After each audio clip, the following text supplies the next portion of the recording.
On the morning of September 14, 2019, forensic DNA analyst Mara Voss sat alone in the state laboratory on Breckton Avenue in Columbus, Ohio, and stared at a result on her screen that made her physically push her chair back from the desk and press both hands flat against her thighs to stop them from shaking. Because every single one of the 200 cold case samples she had spent 14 months processing had just matched the same man. By the time you reach the end of this story, you're going to understand why that discovery didn't just upend 200 unsolved murders. You're going to understand why it may have cracked open something far darker than any serial killer case this country has ever seen, and why the man whose DNA was found at every single one of those crime scenes had, according to official state records, been strapped to a gurney at Southern Ohio Correctional Facility and declared legally dead on February 19, 1987. To understand how we got there, you have to go back to the beginning. Not to Mara Voss. Not to the lab on Breckton Avenue. You have to go back to a small, rain-soaked town called Dunmore Falls in Scioto County, Ohio. A place that smells like wet gravel and old wood and the particular kind of damp that never fully dries no matter what season you're in. A town with a population of about 11,000 people, a Dollar General on the main strip, a grain elevator visible from almost any street, and, as of 1979, a murder rate that had quietly, almost imperceptibly, begun to climb. The first victim linked to what would eventually become this case was a 31-year-old woman named Denise Calhart. She was found on October 3, 1979, on the bank of the Scioto River about 2 miles outside town. She was a schoolteacher. She coached girls volleyball. She had rust-colored hair cut to just below her jaw and, according to the friends who spoke to investigators that week, she had a laugh that was loud enough to embarrass her in restaurants. Her daughter was 7 years old. Her killer was never identified. The case went cold within 18 months. Nobody connected Denise Calhart to the woman found in Dayton 4 months later. Nobody connected either of them to the man discovered in a drainage culvert outside Chillicothe in the summer of 1980, or the teenager in Zanesville in 1982, or the couple found in a locked farmhouse outside Portsmouth in March of 1984 with every window in the building inexplicably latched from the inside. Each case landed on a different detective's desk in a different county jurisdiction. Ohio in the early 1980s had no centralized violent crime database. There was no system designed to see the pattern, and so the pattern grew undisturbed, like mold behind a wall. In total, across a period stretching from October 1979 to what appeared to be the final incident in August of 2018, investigators would eventually catalog 212 homicide cases spread across 31 Ohio counties. The victims ranged in age from 16 to 74. Men, women, different races, different backgrounds, no obvious single victimology that would have triggered a link. The only things they shared, the things nobody knew they shared until Mara Voss, were microscopic. Partial print here, a hair follicle there, a skin cell recovered from a door frame in a house in Lima in 1991. Biological trace evidence that had been collected, bagged, cataloged, and then filed away in evidence rooms and storage facilities across the state, untouched for decades, waiting for the technology to catch up.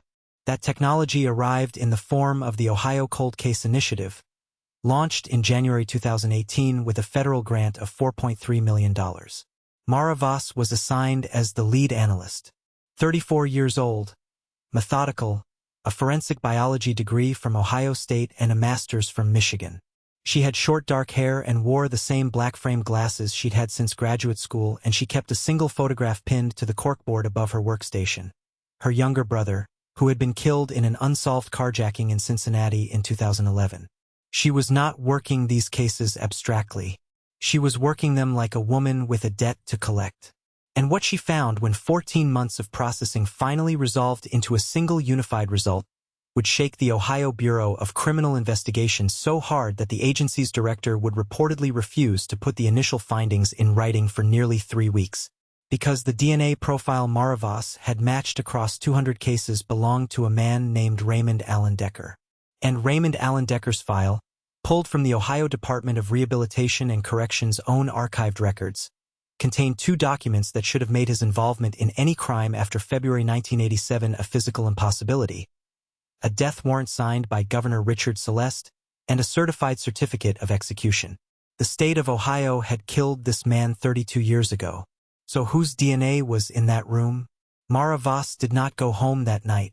She stayed at her workstation on Brecton Avenue until 2:47 in the morning, running the same comparison 14 separate times, using 3 different software platforms, pulling the reference profile from 2 independent archive sources. She changed nothing. The result changed nothing.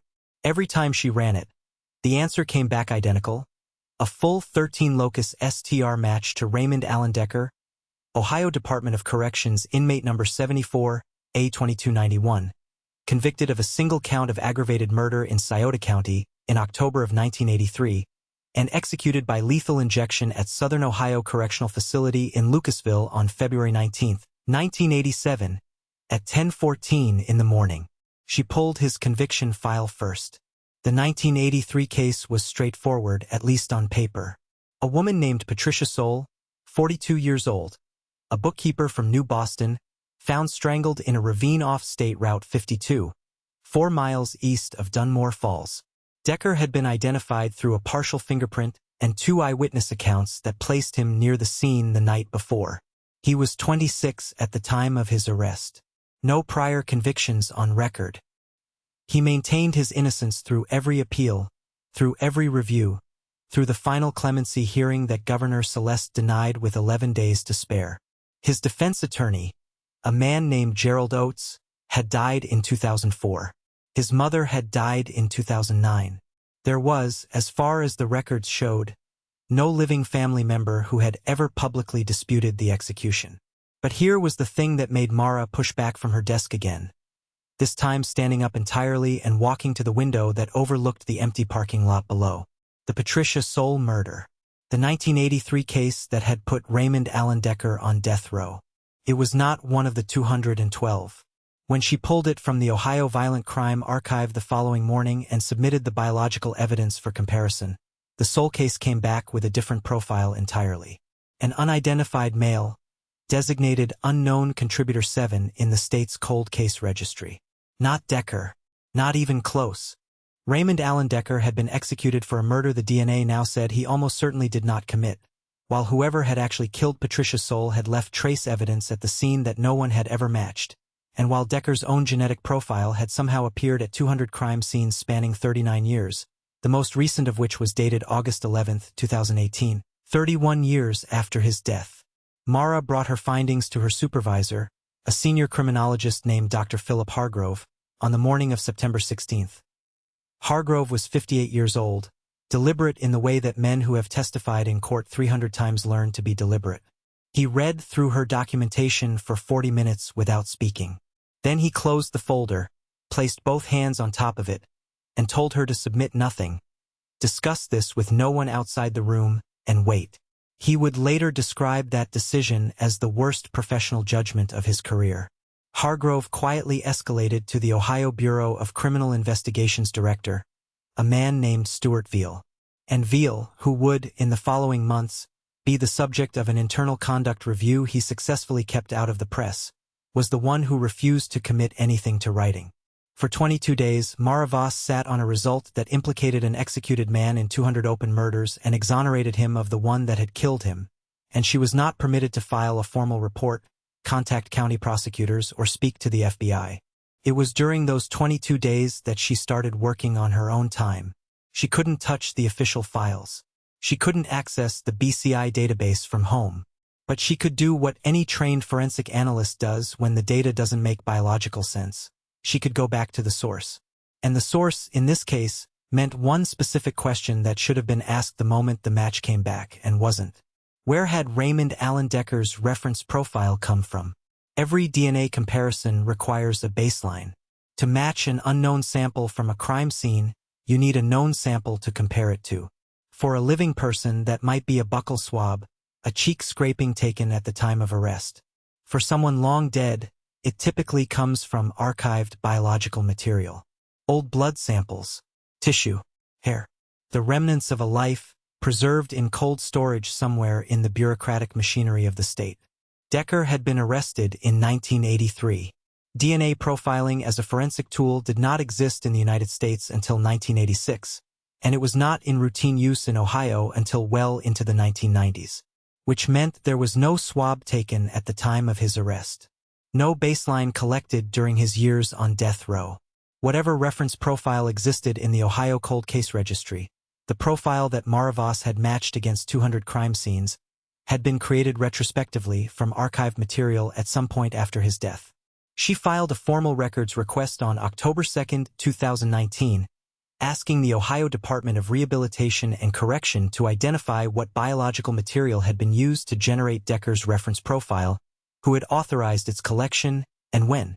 The response came back 11 days later. It said that no archived biological material for inmate Raymond Allen Decker existed in any state facility. It said that his intake records from 1983 contained no biological sample log. And it said, and this is the part Mara would later describe to investigators using the word haunting, the only time she used anything other than clinical language in the entire formal interview. It said that according to post-execution procedure as documented in the ODRC's own 1987 records, Raymond Allen Decker's remains had been claimed from the facility on February 21, 1987, 2 days after his execution. They had been claimed by a man who had presented identification listing himself as Decker's brother. Raymond Allen Decker had no brother. He was an only child. It said so in every document the state had ever generated about him. But nothing could have prepared Maravas for what she found when she pulled the sign-out log from Southern Ohio Correctional Facility, tracked the name on that identification through a record search that took her 3 weeks and a contact at the Ohio Secretary of State's office to complete, and finally placed a call to a retired Scioto County Sheriff's deputy named Gerald Pruitt, who had been the first responding officer to the scene where Denise Calhart's body was found on the bank of the Scioto River on October 3, 1979. She asked him one question. She asked him if the name she had found in that sign-out log, the name of the man who had claimed Raymond Decker's body, meant anything to him. There was a long pause on the line. Then Gerald Pruitt, 71 years old, retired, a man Mara had been told was sharp and steady and unshakable, said 3 words in a voice she had never heard from anyone in 34 years of living. He said, "Don't say that name." And then the line went dead. The line didn't just go dead. It went dead the way lines go dead when someone on the other end doesn't hang up. They simply stop. No click, no tone, no signal of a deliberate ending. Just silence, and then the faint mechanical hum of a connection that had become one-sided. And Maravas standing in her kitchen at 11:40 on a Tuesday night holding her phone against her ear until she finally lowered it and looked at the screen and saw that the call had lasted 4 minutes and 9 seconds, and that Gerald Pruitt had not called back. She tried him again at midnight, at 12:30, at 7:15 the next morning. The phone rang each time, 6 rings, then a generic voicemail greeting in a woman's voice that Mara did not recognize. She left 2 messages. She received no response. On the morning of October 27, 2019, Maravas drove the 97 miles from Columbus to Scioto County herself. She found Gerald Pruitt at his kitchen table, alive, eating toast, wearing a flannel shirt with a small grease stain on the left cuff. He was not in danger. He was not hiding. He was a 71-year-old man who had seen something once, a long time ago, and had made a decision somewhere along the way to carry it in a place where it couldn't touch him, and Maravas had just reached into that place with both hands and pulled. He let her in. He poured her coffee she didn't drink. And then he sat across from her and he told her everything. The name in the sign-out log at Southern Ohio Correctional Facility, the name of the man who had claimed Raymond Allen Decker's body on February 21, 1987, was Thomas Carver Mole. Gerald Pruitt had known that name for 40 years. Thomas Carver Mole had been a low-level evidence technician employed by the Scioto County Sheriff's Department from 1976 to 1989. He was the evidence technician on scene the morning Denise Calhart's body was found on the bank of the Scioto River on October 3, 1979. He was the man who had collected, bagged, and logged every piece of biological trace evidence recovered from that crime scene. He had done the same job at various points over the following decade, at 4 other homicide scenes in Scioto County alone. Gerald Pruitt had suspected him. He had suspected him quietly, privately, in the way that men in small departments sometimes develop suspicions about colleagues they cannot prove and cannot openly confront. Not without evidence, not without going through a chain of command that, in Scioto County in the 1980s, was not a chain you pulled without being very certain of what you'd catch. And then Thomas Carver Mole had resigned from the department in March of 1989 and moved out of state, and the murders in Scioto County had stopped, and Gerald Pruitt had told himself the story you tell yourself when you let something go because the alternative cost is too high. That it probably wasn't him. That his suspicion was circumstantial. That the fact that Mole had handled evidence at multiple crime scenes meant nothing on its own, because that was his job. But here was what Gerald Pruitt had never told anyone. Not his wife, not his former captain, not the investigators who had reviewed the Cal Hart case in 2004 as part of a limited cold case review. The morning of October 3, 1979, when they had arrived at the riverbank where Denise Calhart's body lay, Thomas Carver Mole had been there before the first patrol car. He had arrived before the call went out. He was already there, standing at the edge of the water, wearing gloves. And when the first officers pulled up and got out, he had turned around with his evidence kit in his hand and simply said, "I heard it on the scanner. Let's get to work." No one had questioned it. Not then. The 1970s, a small county department, a man who had always been reliable and present and prepared. There was no reason to question it. And so nobody did. Now, 40 years later, Mara Voss sat across from Gerald Pruitt and understood what she was dealing with. Thomas Carver Mole was not Raymond Allen Decker. But Thomas Carver Mole had almost certainly killed the people Raymond Allen Decker had been convicted of killing. Or at least some of them. Because an evidence technician with access to crime scenes, a man who collected and bagged biological material for a living, a man who understood exactly how trace evidence worked, how it was cataloged, what got tested and what got filed and what got forgotten, was a man uniquely positioned to do two things simultaneously: to kill, and to ensure that whatever he left behind would never come back to him. But it was worse than that, because an evidence technician is also a man who understands what a DNA reference profile is, and where it comes from and how it gets entered into a system. The Ohio Cold Case Initiative had built its reference database from archived biological material. In cases where no primary sample existed, no arrest swab, no stored tissue, the database had accepted secondary sources. Historical evidence. Items collected from a subject's personal effects, from prior crime scenes, from post-mortem records. In theory, each submission required a chain of custody document.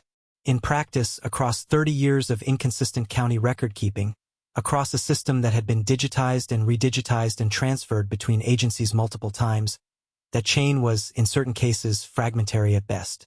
What Mara discovered next, through a collaboration with the BCI's Data Integrity Unit, after she had finally, on November 4, 2019, gone over Stuart Veal's head and contacted the FBI's DNA Advisory Board directly, was that the reference profile attributed to Raymond Allen Decker in the Ohio Cold Case Registry had not come from any biological material connected to Decker at all.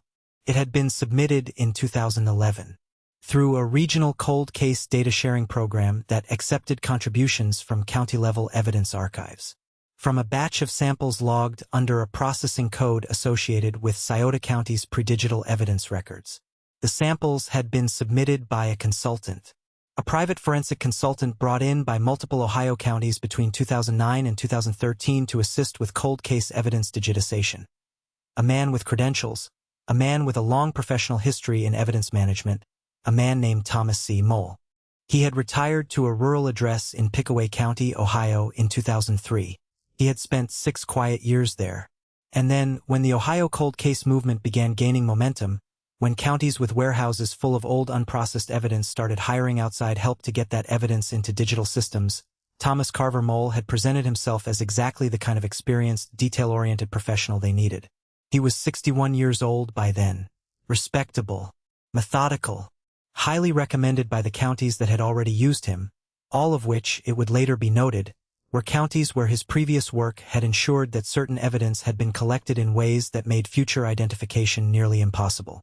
What he had done, what the FBI's Forensic Data Unit confirmed on March 3, 2020, after months of painstaking database forensic analysis, was this: he had created a false reference profile using biological material of his own, submitted it under Raymond Allen Decker's name and inmate number, and embedded it in the cold case registry at the foundational level, in a batch of several hundred records, during a period of heavy data migration when individual sample verification was essentially non-existent.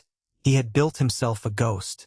Every crime scene where Thomas Mole had left biological trace evidence, every hair, every skin cell, every invisible fragment of himself that 40 years of killing had scattered across 31 Ohio counties, would now match not Thomas Mole but a dead man. A man the state had already tried, convicted, executed, and buried. A man with no living family. A man whose defense attorney was dead, whose appeals were exhausted, whose case was closed with the permanence that only an execution can produce. The perfect cover story was not an alibi. It was a corpse. Thomas Carver Mole was arrested on April 7, 2020, at his home in Pickaway County, by a joint task force comprising the FBI, the Ohio BCI, and the Scioto County Sheriff's Department, the same department where, 41 years earlier, he had stood at the edge of a river in the early morning light and waited for his colleagues to arrive at the scene of a murder he had committed. He was 71 years old. He was, by every external measure, unremarkable. He had a vegetable garden. He had a dog. He had a truck with a gun rack and a bookshelf with fishing manuals and, in a locked steel cabinet in his basement, investigators found 37 sealed evidence bags, each one containing biological material, each one labeled in his own handwriting with a name, a date, and a location. The names matched victims. The dates matched murders. The locations matched crime scenes. He had kept trophies, not objects taken from the victims, evidence taken from the scenes themselves. Hair, fiber, skin cells, the raw material of forensic proof. He had kept it because he understood its value, and because keeping it somewhere he controlled was the only way to ensure it could never be used against him. He did not account for the possibility that someone would one day audit not the crime scene evidence, but the reference database itself. He did not account for Mara Voss.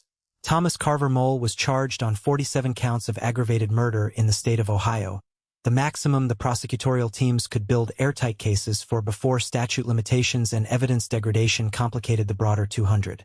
He pleaded not guilty. He maintained his innocence through the preliminary hearings. His trial began in Columbus in September of 2021, and on November 18th of that year, a jury deliberated for 9 hours and returned guilty verdicts on all 47 counts. He was sentenced to life without the possibility of parole. He is currently incarcerated at the Chillicothe Correctional Institution, less than 40 miles from the drainage culvert where one of his victims was found in the summer of 1980. Raymond Allen Decker was formally and posthumously exonerated by the Ohio Court of Claims on January 22, 2022, 35 years after his execution. His name was cleared. His conviction was vacated. A small marker was placed near his grave in Scioto County by a group of wrongful conviction advocates who had worked on his behalf for years without ever knowing how right they had been. Mara Voss attended.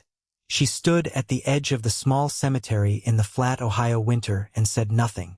She had said everything she needed to say in 4 years of reports, affidavits, depositions, and one 9-hour trial where she sat in the witness box and explained, in precise clinical language, exactly how a man had hidden 40 years of murder inside a dead man's DNA profile, and how it had been a 14-month backlog of cold case work, a records request, a retired deputy's voice on a phone, and the refusal of one analyst to accept an answer that made no biological sense, that had finally pulled the whole architecture down. Gerald Pruitt also attended the exoneration. He stood on the other side of the grave from Mara Voss. They did not speak, but at some point, across the bare ground and the gray January sky, they looked at each other, and whatever passed between them in that look was something neither of them has ever described in any interview. Patricia Soul's family received a formal notification that the man executed for her murder had not committed it. The actual perpetrator, Thomas Mole, was not separately charged in her death due to prosecutorial decisions around the existing sentence. Her family released a single statement, contained 11 words. It said, "We are glad the truth is known. We are not at peace." And that is perhaps the most honest thing anyone said about this entire case. Because the truth here is not clean. It does not close evenly. A man was executed for a crime he did not commit. An evidence technician turned a system designed to find killers into the instrument of his own protection. 200 families spent decades without answers, many of whom will still never receive them, because not every case could be prosecuted, and not every piece of evidence survived 40 years of storage and transfer and institutional neglect. And the single question that remains, the one that no trial, no sentencing, no posthumous exoneration has answered, is this: how many other Thomas Moles are out there? How many people, in how many counties, in how many states, have been close enough to the machinery of forensic justice to understand exactly how to turn it inside out? How many reference profiles in how many cold case databases are sitting exactly where he put his, not at the end of the investigation, but at the beginning of it, in the foundation, waiting for everyone to build on top of them? We do not know the answer to that question. The FBI's Forensic Data Integrity Unit has been conducting ongoing database audits since 2020. They have not publicly announced any additional findings. What we know is that Mara Voss is still working. She is still at the state laboratory on Breckton Avenue in Columbus, Ohio. She still wears the same black-framed glasses. She still has a photograph of her brother pinned to the corkboard above her workstation. And she has, by every account, become the most careful DNA analyst in the state, because she no longer trusts any reference profile she has not verified herself, from the source all the way back to the beginning. That is what 40 years of hidden murder and one executed innocent man taught a forensic scientist about the nature of truth. That you cannot assume the foundation is solid. That the most dangerous place to hide a lie is not at the end of an investigation. It is at the very start, where everyone looks once, decides it's fine, and builds everything else on top of it. Every week, Mindshift Stories brings you the cases that keep investigators awake at night, the ones too disturbing for mainstream media. If that sounds like something you need, subscribe now and never miss a story.